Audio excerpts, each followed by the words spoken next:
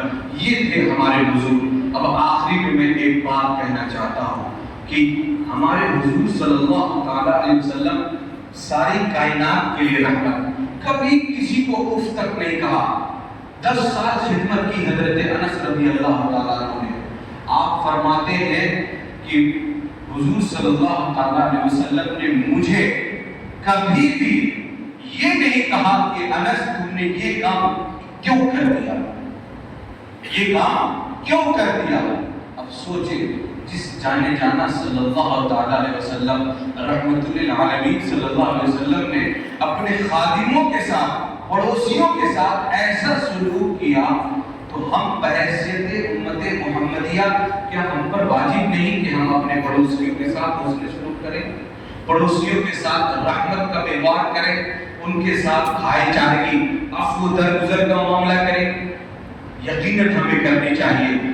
آج اس جو ہے محفل سے یہ اپنا بنا کر کے جائیں کہ جب بھی ہم حضور صلی اللہ علیہ وسلم، جب بھی ہم کسی پڑوسی کے ساتھ اگر ہماری کوئی بات ہو جائے، آنا کہانی ہو جائے، ہوتے رہتے ہیں، کوئی بات نہیں، ساتھ میں آدمی رہتا ہے تو معاملات پیدا ہو جاتے ہیں، لیکن یہ ذہن بنا کر کے جائیں کہ آج کے بعد سے کسی کے ساتھ بھی زیادہ الجھنا نہیں ہے۔ اگر کوئی ہم سے الجھنے کی کوشش کرے گا تو ہم اسے اپنے حبیب صلی اللہ علیہ وسلم کی سنت سمجھ کر صبر کریں گے اور اسے رحمت للعالمین کے صدقے میں معاف کر دیا کریں گے۔ یہ بہت ضرورت ہے اس وقت۔ آج ہمارے بھائی بھائی میں نہیں بن رہا ہے، ہمارے رشتہ داروں میں آپس میں نہیں بن رہا ہے، کسی کے اوپر رحم کرنا ہی نہیں چاہتے۔ حالانکہ ہم تو رحمت للعالمین نبی کے امتی ہیں جنہوں نے کافروں کے بارے میں بھی بد دعا نہیں فرمائی، لیکن ہم تھوڑا سا معاملہ اگر بگڑ جاتا ہے تو لان تان تو کرتے ہی کرتے ہیں، ساتھ میں مارنے پر آ جاتے ہیں۔ حضرت میں کیا بتاؤں، آج قوم مسلم کی حالت اتنی زیادہ نیچے چلی گئی ہے کہ تھوڑا سا جھگڑا اگر ہو جائے، لڑائی ہو جائے تو فوراً بات مرڈر پر آ جاتی ہے۔ اتنا خراب دور آ گیا، پتہ نہیں ادھر دوسرائے کا کیا ماحول ہے، لیکن آزاد نگر ادھر غوث نگر کے علاقے میں اتنی زیادہ جہالت ہے کہ بھائی بھائی کو مار دے رہے، رشتہ دار اپنے رشتہ دار چچا کو مار دے رہا ہے۔ یہ کیا ہے؟ یہ نہیں ہے۔ ہم تو اس نبی رحمت کے امتی ہیں جن کے شان مبارک سے، چہرے مبارک سے خون گرتا رہا، لیکن انہوں نے یہ فرماتے رہے، اللہم ارحم علی امتی، اللہم اغفر لقومی فانہم لا یعلمون۔ اے اللہ میری قوم کو بخش دے، اے اللہ میری قوم پر رحم فرما دے، یہ نہیں جانتی کہ میں کون ہوں۔ لیکن ہم آج کیا کر رہے ہیں؟ میرے بزرگوں، ذرا سا سنجیدگی سے سوچنا ہوگا اور ہماری قوم مسلم کو بیدار ہونا ہوگا کہ آج ہم اخلاقی پستی میں کس طور پر جا رہے ہیں۔ آپ اگر عرب کی تاریخ پڑھیں گے تو آپ کو معلوم ہوگا کہ حضور صلی اللہ علیہ وسلم کی جو تشریف آوری ہوئی عرب کے اندر میں، صرف اس لیے ہوئی عرب کے اندر میں کیونکہ اس وقت سب سے زیادہ حالت جو خراب تھی اخلاقی اعتبار سے وہ عرب کی حالت تھی۔ جب حضور صلی اللہ علیہ وسلم تشریف لے آئے تو اب جو ہے کسی کو زحمت دینے کی گنجائش نہیں ہونی چاہیے، کسی کو اب کسی بھی امتی کو کسی کو اوپر ظلم کرنے کی جو ہے سوچنی بھی نہیں چاہیے۔ لیکن ہم اپنے نبی صلی اللہ علیہ وسلم کے راستے سے ہٹ گئے ہیں، ہم اپنے نبی کریم صلی اللہ علیہ وسلم کی اسوہ سے اسوہ حسنہ کو چھوڑ دیے ہیں تو نتیجہ یہ ہو رہا ہے کہ آج ہم صرف ہندوستان کے اندر نہیں ستائے جا رہے، ظلم و تشدد کا نشانہ نہیں بنائے جا رہے ہیں، بلکہ پوری دنیا میں ہماری یہ حالت ہو گئی ہے کہ ہم ایک مردار کی طرح ہو گئے ہیں کہ جس جس پر جو کتا چاہتا ہے ہمیں نوٹ کر کھا جاتا ہے. اور اس کو حدیث پاک میں بھی اللہ کے نبی صلی اللہ علیہ وسلم نے فرمایا کہ لوگوں ایک دور تم پر وہ آئے گا، ایک دور تم پر وہ آئے گا کہ تمہارے اندر دنیا کی محبت داخل ہو جائے گی، دین سے دوری ہو جائے گی، اللہ اور رسول صلی اللہ علیہ وسلم کی ٹریک کو چھوڑ دو گے، طریقے کو چھوڑ دو گے، تو نتیجہ یہ بنے گا پوری دنیا تم پر حملہ آور ہوگی. صحابہ کرام نے عرض کیا یا رسول اللہ صلی اللہ علیہ وسلم کیا ہم اس وقت تعداد میں تھوڑے ہوں گے؟ لیکن سرکار دو عالم صلی اللہ علیہ وسلم نے فرمایا نہیں، تم اس وقت تعداد میں بہت زیادہ ہوں گے، لیکن حالت یہ ہوگی کہ تمہارے اندر وہن داخل ہو جائے گا. صحابہ کرام نے عرض کیا یا رسول اللہ صلی اللہ علیہ وسلم یہ وہن کیا ہے؟ تو نبی پاک مکہ صلی اللہ علیہ وسلم نے فرمایا حب الدنیا و کراہیت الموت، کہ تمہارے اندر دنیا کی محبت داخل ہو جائے گی، یعنی دین سے کوئی مطلب نہیں رہ جائے گا، اور موت تم لوگوں کو ناپسند ہونے لگ جائے گی. موت کے نام سے جب گھبرانے لگو گے تو نتیجہ یہ ہوگا کہ پوری دنیا مل کر تم پر حملہ آور ہو جائے گی، اور ایک مردہ جانور کو جس طرح کتے نوچ کر کے کھاتے ہیں اور تمہاری حالت اس مردار کی طرح ہو جائے گی. حضور نے بہت سب پہلے فرمایا 1499 ہم لوگ اس بار منانے جا رہے ہیں حضور صلی اللہ علیہ وسلم کی آمد.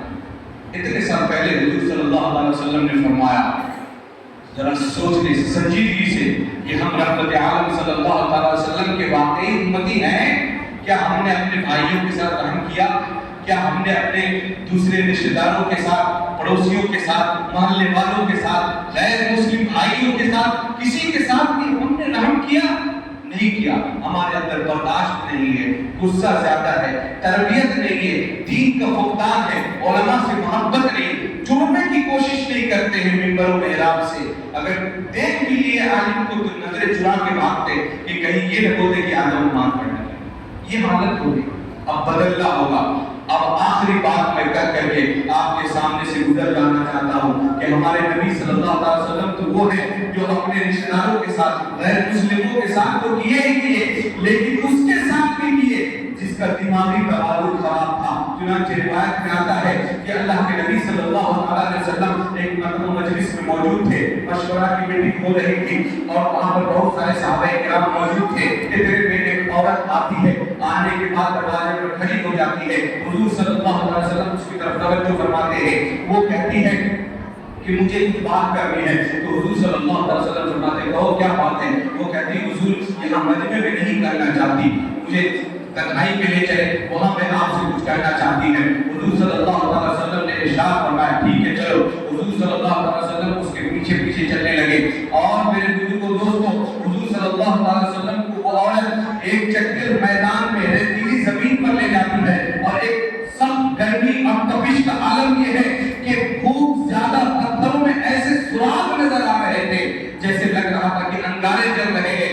وہ دیوانی سی عورت حضور صلی اللہ علیہ وسلم کو لے جا کر اس پتھر پر بیٹھا دیتی ہے. صحابہ کرام فرماتے ہیں کہ ہم جانتے تھے کہ وہ عورت کا دماغی توازن خراب ہے، لیکن ہم حضور صلی اللہ علیہ وسلم سے اس وقت کچھ نہ کہہ سکے.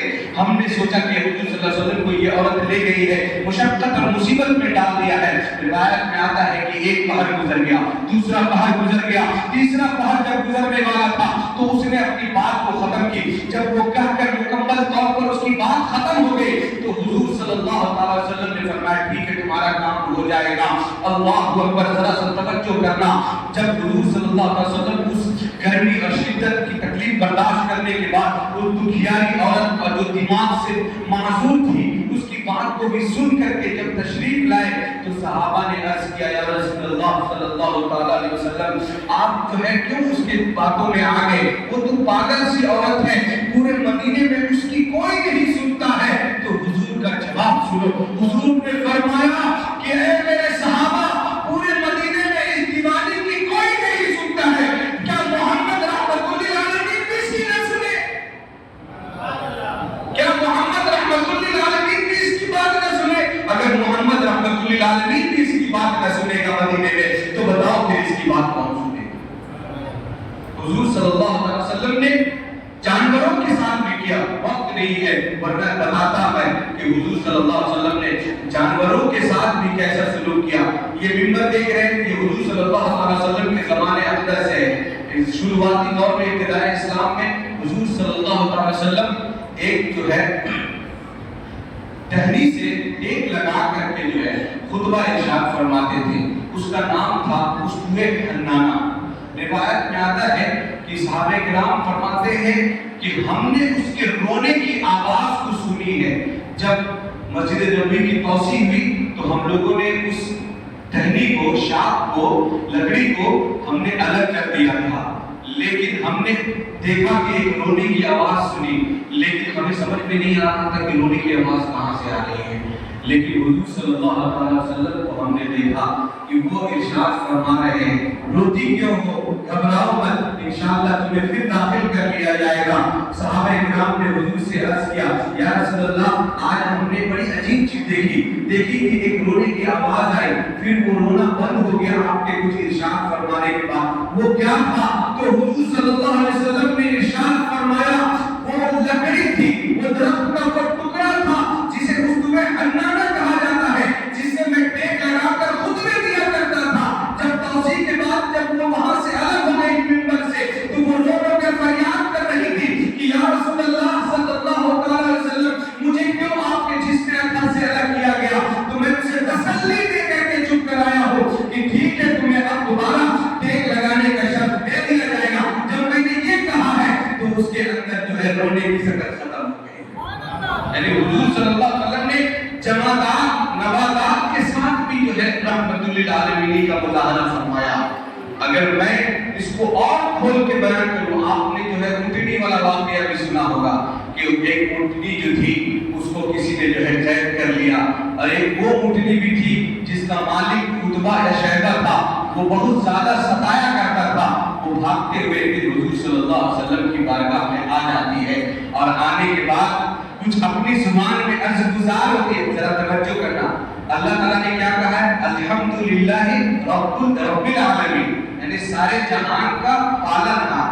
اور اپنے حبیب کے لیے کہا کہ رحمت للعالمین، سارے جہان کے لیے رحمت. اب ذرا سا توجہ کریں، رحمت سارے جہان کے لیے، تو اس کا مطلب ہے کہ حضور صلی اللہ علیہ وسلم کو ہر ایک جہان والوں کی زبان بھی آنی چاہیے.